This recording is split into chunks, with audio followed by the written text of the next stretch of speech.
He's coming. Yes, yes. And we now welcome to the stage Baxter. Baxter is the greatest ally here. He is baking biscuits for me. They will be delicious.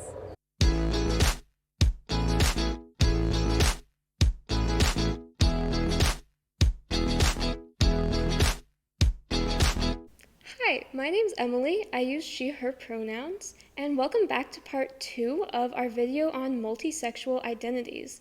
Last week we had Kara join us to talk about the labels bisexual and polysexual, and this week we have another incredible guest joining us.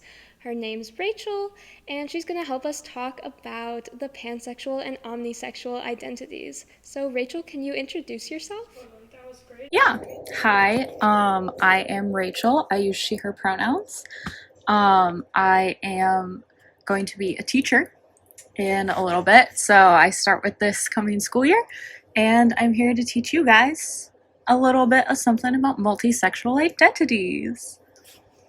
So last week with Kara, we talked about the bisexual and polysexual identities. So if you're wanting to learn about all 4 multisexual identities in order, I would suggest going back and watching that video first and then hopping back over here. But we will do a review of all 4 terms at the end of this video as well. Because all 4 are important and valid. Yeah, there was just too much to cover in one video, and we want to make sure that we're giving each label the space it deserves. Yeah, and I heard that you got a good response from the first video. Yeah, and we had someone point out that there was something we could have said more explicitly from part 1, especially when we were talking about bisexuality, and it applies to the identities we're talking about today. It applies to all the multisexual labels, and it's just that bisexual people who are in heteronormative relationships are valid. And any person who is attracted to multiple genders but is in a relationship with the quote-unquote opposite gender is still valid. It's still gay. So, even if you're a polysexual woman and you're married to a man, you're just as queer as someone who is in a same-sex relationship. You're still bi, poly, omni, pan, however you identify. And you're right that the idea applies to labels pansexual and omnisexual as well. Like, if you're a pan person and you're dating the opposite gender, you're still valid in your sexuality no matter what. Yeah, and I just wanted to make that explicit and clear before we move into defining our 2 new terms today. So, moving on to said terms, let's start with pansexual. Yeah, the label pansexual is one that I've heard a lot of people use to describe their sexual orientation, and it just means that you're attracted to any or all genders. So if you're attracted to men, women, non-binary people, any or all genders or no gender thereof, you can call yourself pansexual. Right, and different pan people can use the label in slightly different ways. They can mean slightly different things when they call themselves pan. Like, for some pan people, they might feel attraction equally to all genders, while other pan people might be attracted to different genders in different ways. Like, for example, someone could be attracted to all genders, but have preferences between them. Like, they might be more likely to get in a relationship with, say, men or women, or specifically non-binary people, over men or women or non-binary people. So, preference is in there. Yeah, so it depends on the person, because everyone's experience is unique.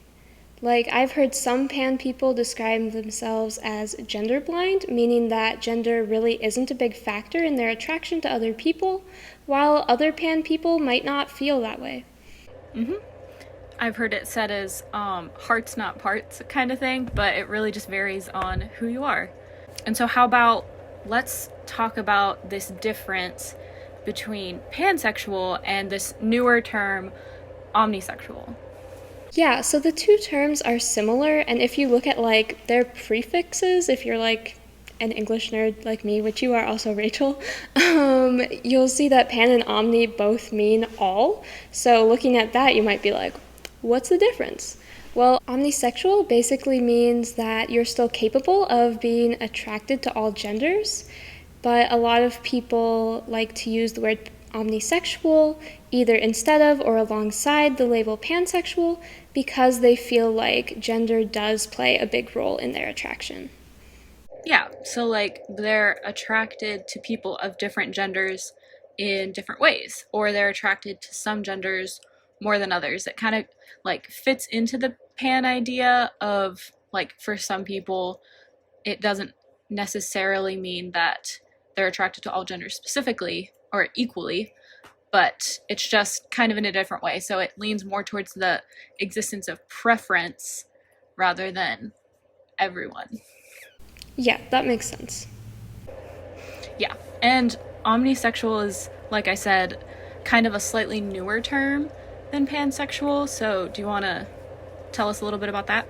Yeah, so I did some research, a little digging for this video, and from what I can tell, it seems like the word pansexual has been used with its current meaning describing people with an attraction to any or all genders since the 1960s or 1970s. And the word omnisexual was first used with its current meaning in 1984 in a book called Sexual Choices: An Introduction to Human Sexuality. Yeah. And even like the flags themselves are like a little more recent. Like a lot of like other pride flags, like even this year, we see new ones coming to light, and it's just a way to be more inclusive. Like how we know that the lesbian flag is becoming more butch inclusive with orange shades instead of just the lipstick lesbian flag that it was in like the 80s and the 90s. And so the pan flag has actually only been around since 2010, with its pink, yellow, and blue colors. So the pink means female or female identifying people and the attraction to those people. And then the yellow is attraction to people who don't fit in the gender binary, so non-binary people, gender non-conforming people, gender fluid people, anyone who doesn't fall within the strict male-female labels. And then the blue is for male or male identifying people and the attraction to them. And then moving on to the omnisexual flag, that one has even more recent. It's only been around since 2015, so it's within the last 6 years has only been kind of present in the LGBT community. And honestly, I think it's so pretty. I love the colors a lot. I do love the pan colors, but like Omni's out here hitting it. And I know that there's like some debate for what the colors stand for. The gradients are kind of similar to how the pan flag is. There's still like the pinks and the blues, but then there's that black line in the middle that stands for gender non-conforming people. And so it's just kind of a different definition and a different side of this like multisexual identity and attraction to multiple or all genders. Yeah, and I think, like, going back to our last video, the polysexual flag has kind of similar meanings because it has, like, that green stripe in the middle that represents people outside of the gender binary, kind of sandwiched with, like, women and men. So, like, a lot of similar ideas, different colors. I'm kind of jealous, personally, of the omnisexual flag just because of how pretty it is. But hey, the bisexual flag is really pretty too. Okay, how about we review some things that these two labels have in common? I'll let you take a swing at that since I've been talking for a minute. So, for one thing, people of any gender can use the labels pansexual and omnisexual, and the same thing goes for bisexual and polysexual. The labels aren't really gendered like a term like lesbian might be. Yeah, and just like bi and poly, you can identify as pan or omni no matter who you're currently in a relationship with. Right, your relationship doesn't define your sexuality. And just like with bisexuality and polysexuality, you can use both pan and omni to describe yourself and just what makes you feel the most comfortable, the most secure in your identity. It's really just the label that you need for yourself to feel like you are describing yourself in the best way. Yeah, all of these different terms definitely overlap, and someone could use more than one of them to describe their orientation. And someone could also just take one of the labels if it's what fits you best. Right. It's really whatever makes each person feel the most comfortable and confident.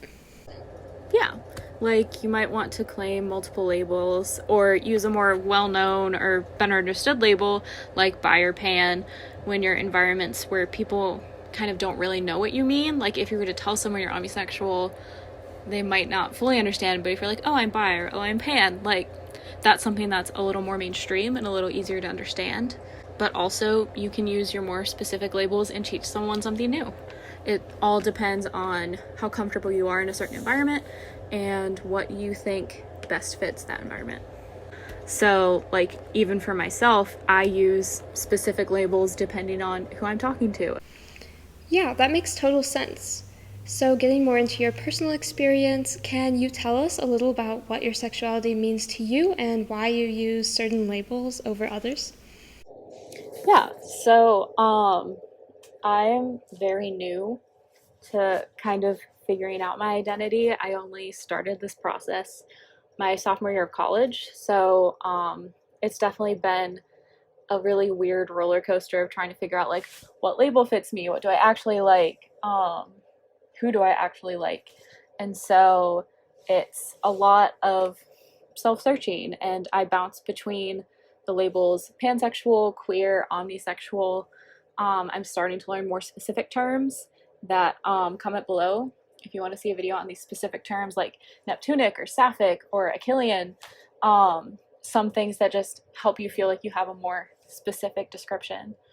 But yeah, so my attraction is I can be romantically attracted to literally anyone. And then my sexual attraction leans more towards women and non binary people and less towards men. So, this is where the idea of preference plays in, and why I kind of take a leaning towards omnisexual rather than pansexual, because I don't have gender blind experiences, but I still feel like pansexual fits my label. So that is what I am comfortable in my situation. Okay. So, lately, have you been using one label like pansexual, queer, omnisexual more than others, or does it just depend on what spaces you're in? I'm at this point more likely to use queer, just because of this like big question mark that's going on. And I feel like the people that I talk to about it kind of understand what that means a little bit more. But when I introduce myself, I'm more likely to use pan.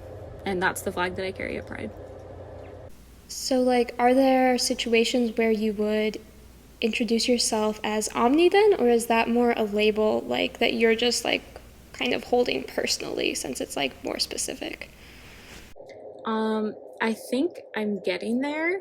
It's something that I kind of sparked into conversation with people. I usually start it with like, do you know what this means? Because it's still super new. Like I only learned about it this year and it's only been around for 6 years. So usually they'll be like, no, what does it mean? And I'll be able to tell them and I'll explain why that kind of fits me a little better than the other labels that I've explored. And it's also helped me kind of explain like these different options to people who are questioning their own sexuality. So, I know you said that it hasn't been that long since you first started exploring your sexuality and different labels, but could you say a little more about this process or journey that you've been on of figuring out what labels make you feel the most comfortable? Yeah, honestly, it's a pretty uncomfortable experience trying to like figure out this part of you that you don't have a word for. And so it's definitely been ups and downs, a lot of talking to people, a lot of figuring out what pansexuality or queer identity means to them, and then kind of being able to see, like, okay, that fits me, or okay, that doesn't fit me as well. Another part that honestly contributed a lot to my kind of figuring things out is honestly social media. They're the like things like TikTok and Instagram are the ones who taught me the existence of some of these different labels, because you don't have a specific teacher for this. You don't learn this vocabulary in school. So you get to learn it from other people and people in the community. And so you start to figure out kind of all of these different specific things and how each thing looks for each person. And then you're able to kind of figure out, like, okay, I identify more with this person who has this label than this person who has this different label. And so I definitely think that that experience is also similar for a lot of other queer people, just figuring out who you are based on who other people are, and then figuring out what is uniquely you. So, what advice or guidance would you give to someone who is exploring or questioning their sexuality and who is wondering if they could use the pan or omni labels? I think the first question would be to just look up the basic definitions and how people are defining it, because words like these come from social constructs, so you have to see like kind of how people are socially interacting with it. But explore that definition, see if that fits how you feel. Sometimes kind of before you even know how to put into descriptive words how you feel, you can get help from these broader terms. And honestly, just keep exploring, talk to people who have similar identities, find people online. They're everywhere. We're everywhere. So just never be afraid to look, to ask questions. And one thing that it took me a little bit to accept is your label is not permanent. As fluid as sexuality is, so can your label be.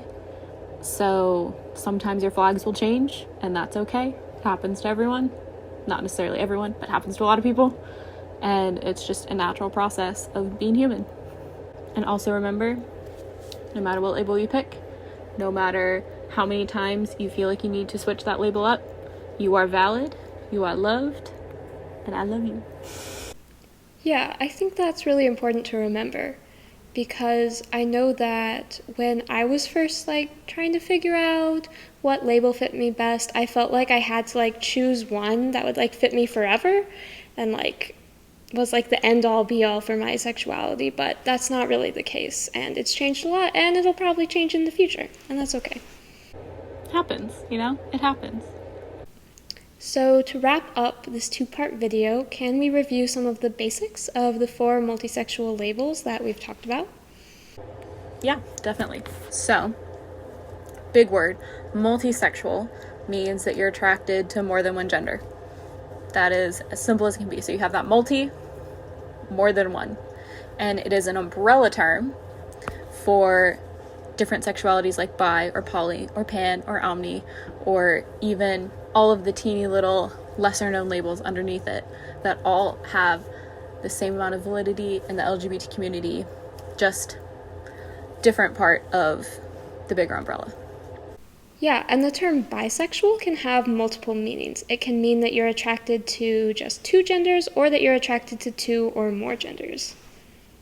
Yeah, and polysexual is kind of similar, since it means you're attracted to multiple but not all genders. So it's usually described as where bi is 3 or where bi is 2 or more, poly is 3 or more genders.